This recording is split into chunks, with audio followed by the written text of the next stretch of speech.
Bon, cette voiture-là, les amis, c'est un monument de l'automobile. C'est pour ça qu'on en parle dans cette vidéo. Et bah oui, pourquoi on va parler de la Dacia Spring aujourd'hui dans cette vidéo, alors que je l'ai testée il y a plusieurs mois? C'est pour répondre à une question. Déjà, est-ce qu'elle a toujours sa place sur le marché en 2024? Là, on a une version restylée, c'est la toute nouvelle version.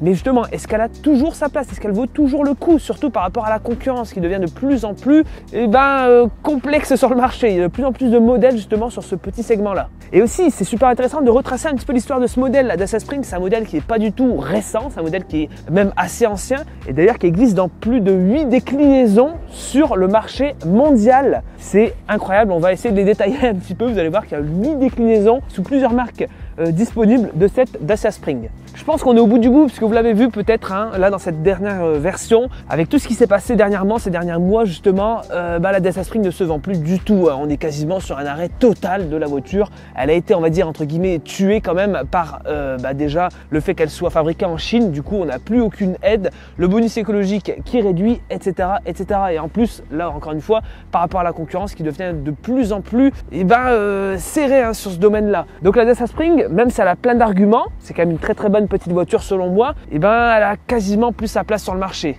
D'autant plus que sa conception date d'il y a tellement longtemps qu'elle devient un petit peu trop basique malheureusement pour les attentes des clients. Et il commence à pleuvoir. Donc on va poursuivre à l'intérieur.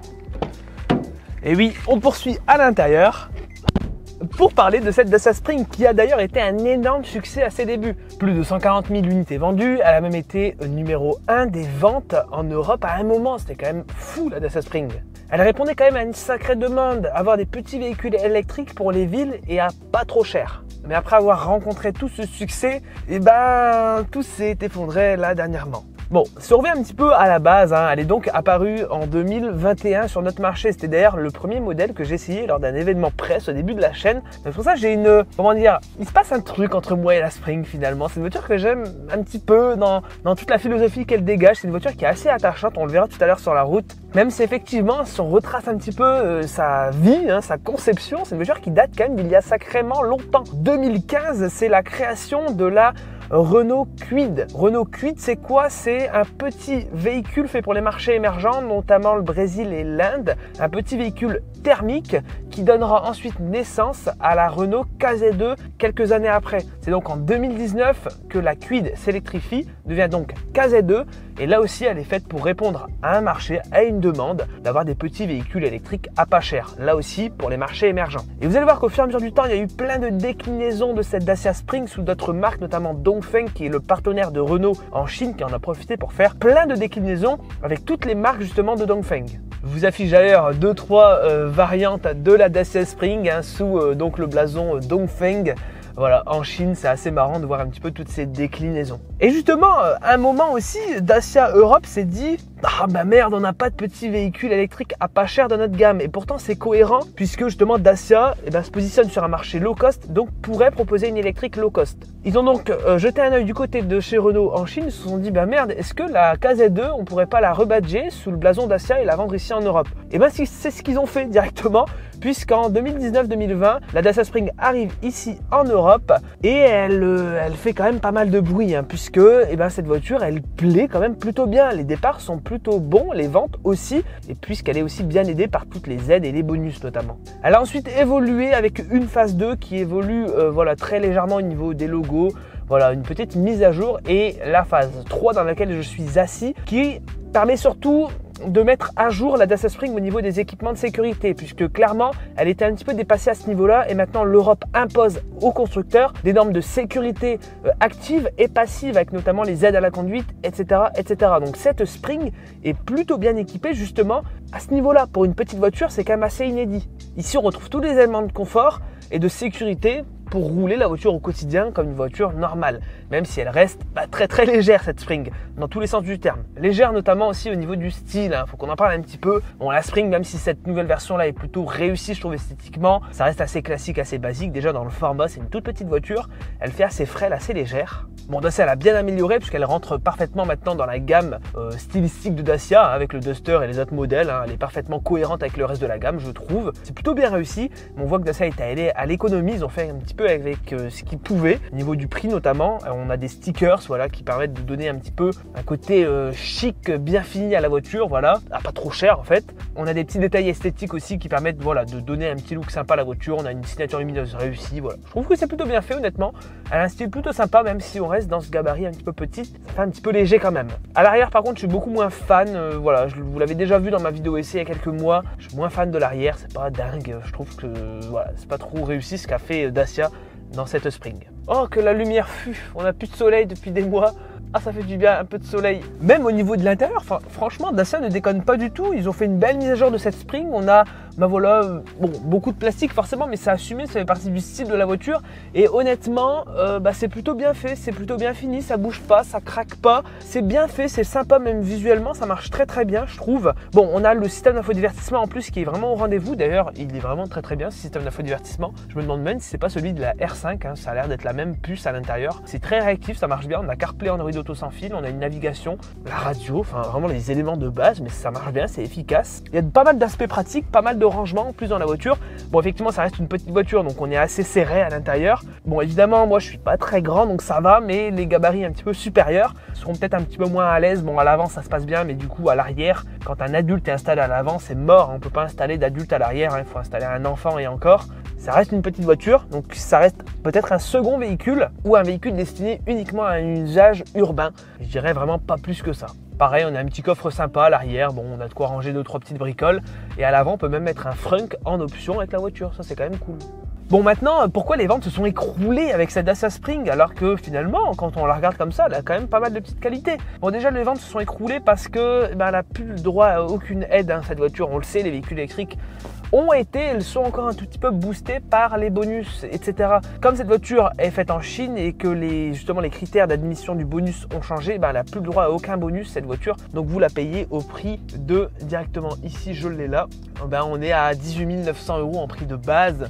Bon, peut-être qu'on pourra avoir des remises, etc. en concession, mais 18 900 € c'est un petit peu cher. Surtout qu'en occasion, on en trouve à partir de 10 000 € des Spring de première génération. Et la concurrence, surtout, la concurrence fait très mal. On a la Leapmotor T03 qui pour le même prix offre plus d'autonomie, un véhicule plus cossu avec plus de puissance. Puisqu'ici sur cette Spring c'est quand même très limité, hein, 65 chevaux, 27 kWh de batterie, 220 km d'autonomie, c'est assez limité en termes d'usage. Pour le même prix vous avez une T03 qui propose plus de 10 kWh de batterie en plus, en gros, plus de puissance, plus d'autonomie, plus de polyvalence, c'est le tout dans un véhicule plus cossu, vendu par le groupe Stellantis, donc c'est rassurant là aussi, même si Leapmotor, voilà, il est encore un petit peu inconnu auprès du grand public. Et la Citroën IC3 qui commence aussi autour des 18-19 000 €. Là, vous avez largement plus de prestations dans la IC3 avec plus de puissance de recharge, plus de batterie, plus d'autonomie, un véhicule plus cossu, plus réussi, plus sympa esthétiquement. Donc clairement, la Spring n'a plus aucune chance. Et à mon avis, je trouve qu'avec ce restylage, Dacia a été trop loin. Même s'il est réussi, ça ne permettra pas de sauver cette Spring, sauf peut-être dans quelques années en occasion à pas très cher. Mais là, c'est logique que les clients n'aillent pas là-dessus. D'autant plus qu'on le verra sur la route juste maintenant,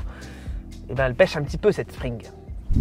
Allez, on va prendre un petit peu la route pour continuer un petit peu notre petite discussion avec cette Spring. Alors déjà, le gros avantage de cette voiture quand même, si vous êtes quand même intéressé, que ce soit dans la première version ou là, ici cette nouvelle version 2024, c'est la facilité de prise en main. C'est une voiture toute légère, toute petite, regardez, on fait un demi-tour tranquille sur soi, ça passe bien. Et en plus, c'est une voiture qui, comment je pourrais dire ça, mais c'est une voiture qui dégage quand même une certaine robustesse en fait. On n'a pas peur en fait de conduire avec cette Spring. Limite, on n'a pas peur de l'abîmer. C'est ça qui est marrant, c'est qu'elle paraît vraiment un petit peu increvable. C'est une sensation que j'aime beaucoup dans cette Spring. Bon, alors par contre, il n'y a aucun plaisir de conduite. C'est vraiment un déplaçoir, hein, faut être honnête. C'est que par exemple le volant, regardez, c'est le volant le plus flou de la Terre. Il n'y a aucun ressenti à la conduite avec cette Spring. Donc voilà, c'est vraiment une voiture classique, sans prétention. Et c'est finalement ce qu'on recherche dans ce segment-là. On ne cherche pas forcément de plaisir de conduite dans une voiture de cette catégorie-là. Alors ce qui est très marrant aussi, c'est la souplesse de suspension avec cette Spring. C'est une voiture qui est très très souple. D'ailleurs, ça se ressent dès qu'on remue un petit peu comme ça. Toute la caisse remue et en fait on a vraiment là pour le coup cette sensation d'avoir un véhicule vraiment low cost. On aurait aimé quand même une suspension retravaillée, enfin un ressenti plus premium entre guillemets, puisque là c'est vraiment très basique au possible dans cette Spring. Bon, tout de même, comme ses concurrentes, que ce soit la Leap ou la Citroën IC3 on a par exemple de la régénération d'énergie dans cette voiture, puisque avant dans la première Spring on avait simplement un mode drive, ici on a un mode brake en plus avec le petit Komodo, et d'ailleurs le frein régénératif est quand même assez puissant, vous le voyez. Par exemple là je relâche honnêtement, bon, ça va évidemment pas jusqu'à l'arrêt, mais vous voyez ça va jusqu'à 10-15 km/h, donc c'est pas mal pour un usage en ville finalement. Ça permet quand même de se passer un petit peu de la pédale de frein. Donc c'est dans tous les cas une voiture qui va être très économique à conduire, qui va pas vous coûter grand chose, que ce soit en électricité parce qu'elle consomme rien du tout, elle est très légère, elle consomme rien, mais aussi en coût à l'usage, les disques de frein, les pneus, etc. etc. C'est une voiture qui est vraiment extrêmement économique. Par contre par rapport à la Leap ou la IC3, elle sera largement moins polyvalente, puisque comme je vous l'ai dit, voilà, on aura 150-200 km en réel avec cette voiture. Bon, elle peut rouler un petit peu sur autoroute, moi j'ai été la chercher à Paris cette voiture, mais c'est vrai que c'est pas l'idéal.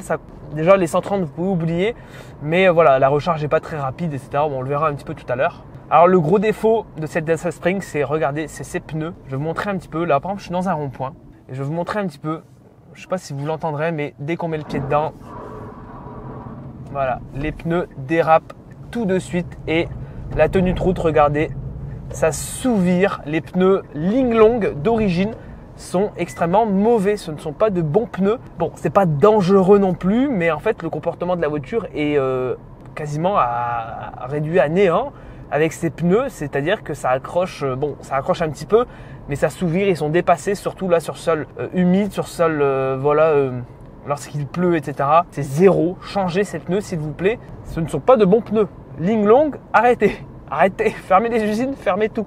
Bon, évidemment les reprises, vous le voyez, là il y a une voiture, j'accélère, c'est largement suffisant pour la ville, 65 chevaux. Bon, heureusement que la version 45 n'est plus vendue ici en France, parce que la version 45 de la Spring c'était vraiment trop léger. Là 65 chevaux ça va, même si évidemment les reprises, dès qu'on est sur voie rapide et tout, c'est très limité. Bon alors vous le voyez, et vous le verrez tout de suite là avec cette Spring, à vive allure, ça sautille un petit peu, et là avec les pneus en plus ligne longue, c'est que dans un virage comme celui-ci, alors on sent tout de suite que la voiture sous-vire à mort. Alors c'est pas encore une fois dangereux, mais dans le comportement c'est pas hyper rassurant on va dire. Et les gens recherchent quand même une voiture saine, et la IC3 et la Leap Motor sont beaucoup plus saines à ce niveau-là. Vous voyez là à vive allure, on est à 90, 110 à peu près. Bon, on a quand même pas mal de bruit d'air, donc c'est pas hyper confortable au niveau de l'acoustique. Maintenant, comme c'est une voiture on va dire de ville, c'est pas dramatique, c'est pas catastrophique. Franchement, ça se passe bien, mais les gens recherchent quand même un véhicule avec un minimum de prestations, de polyvalence. Surtout à ce prix, on est presque à 20 000 €. Bon, certes, à 20 000 € on n'a plus grand chose en neuf en 2024, mais on recherche quand même un véhicule avec un minimum de prestations de confort. C'est vrai qu'ici, là, vous voyez, il y a beaucoup de bruit de vent et tout, pas dingue. Bon, on a le mérite d'avoir quand même le petit régulateur de vitesse. Voilà, très simple, mais c'est un régulateur classique. Et vous le voyez, je vous parlais de reprise aussi. Là, je mets le pied dedans. C'est quand même très lent, c'est très timide. Et on est limité à 130 km/h avec cette Spring. Donc voilà les amis, petit point d'ailleurs sur les consommations avec cette Dacia Spring, je vous montre. Voilà, là vraiment c'est du mixte avec même pas mal de voies rapides à 110, voire même un petit peu plus. On est à 17,8 kWh au 100. Alors ce que j'aime quand même pas mal avec cette voiture, c'est regarder en fonction des différents menus. Par exemple, la voiture vous affiche l'autonomie en ville uniquement et par exemple sur autoroute. Donc là on voit que j'ai 12 km d'autonomie sur autoroute et 27 km d'autonomie en ville, ce qui nous donne un mix de 18. Donc voilà, avec cette consommation là on aura entre 120 et 150 km d'autonomie. Là vraiment les conditions ne sont pas ouf, il pleut, c'est humide et voilà, j'ai roulé de façon dynamique avec cette Spring. D'ailleurs on est sur une borne de recharge, donc on va aller brancher la voiture. Alors ce qui est assez marrant avec la Spring, c'est regarder, il y a une petite tirette juste pour ouvrir directement la trappe de recharge. Voilà, c'est une tirette qui est juste là. Ça ouvre la trappe à l'avant et là vous avez le port de recharge CCS. Donc là on peut prendre directement, ça c'est assez pratique comme ça à l'avant, honnêtement. Alors voilà, on le précisera, le CCS sur la Spring, c'est une option. Donc attention à bien prendre le CCS, en tout cas si vous achetez une Spring neuve, mais surtout si vous l'achetez d'occasion, puisque la plupart des Springs justement n'ont pas l'option CCS. C'est un petit peu comme la Zoé, la plupart des Springs ont simplement, vous voyez, le type 2, donc la recharge lente à 6,6 kW. Maintenant en CCS, quand on branche la voiture comme ça, la voiture est capable de prendre 30 kW et en gros le 10 à 80% sera fait en 40 minutes. C'est ce que j'ai mesuré dans la vraie vie, en réalité 40 minutes pour le 10 à 80% de batterie. Pareil, hein, avantage pour les concurrentes, hein, la IC3 et la Leapmotor qui proposent de meilleures performances de recharge. Hein. La IC3 par exemple, c'est 100 kW avec une 10 à 80% en 30 minutes environ. Donc c'est pas exceptionnel non plus, mais ça permet quand même plus de polyvalence pour voyager. D'ailleurs, j'avais fait une vidéo road trip. Par exemple, ici avec la Dacia Spring, c'est quand même beaucoup plus limité, moins de polyvalence. C'est vraiment un véhicule pour la ville. 30 kW, c'est très lent, c'est très long. Et puis la batterie est quand même très petite. Hein. 27 kWh, c'est pas énorme. Voilà les amis, l'essai se termine avec la petite Spring. Bon, qu'est-ce qu'on pourra conclure alors avec cette Spring? C'est que honnêtement, si vous comptez acheter une petite voiture comme celle-ci, de ce format-là, on va dire, peut-être honnêtement, renseignez-vous déjà sur le marché de l'occasion si vraiment vous voulez une Spring. Il y a de meilleures affaires qu'en neuf, même si effectivement celle-ci a quand même beaucoup plus d'équipement, elle est mieux finie, mieux faite. C'est une révolution qui est vraiment réussie, mais le prix, compliqué. Et en plus avec la concurrence, compliqué aussi.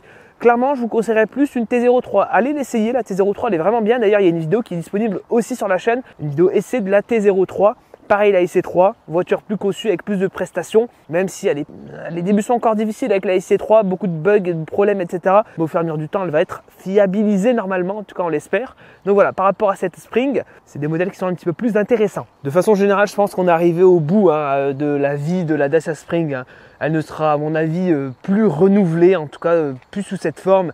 Et je pense que le prochain modèle en électrique chez Dacia, eh ben, ça sera vraisemblablement la Sandero qui doit bien passer à l'électrique quand même, à la Sandero, parce que voilà, il faut une offre un petit peu plus sérieuse entre guillemets que la Spring qui devient quand même vachement limitée je trouve et surtout très ancienne. Allez les amis, sur ce, abonnez-vous à la chaîne et nous on se dit à la prochaine dans une prochaine vidéo.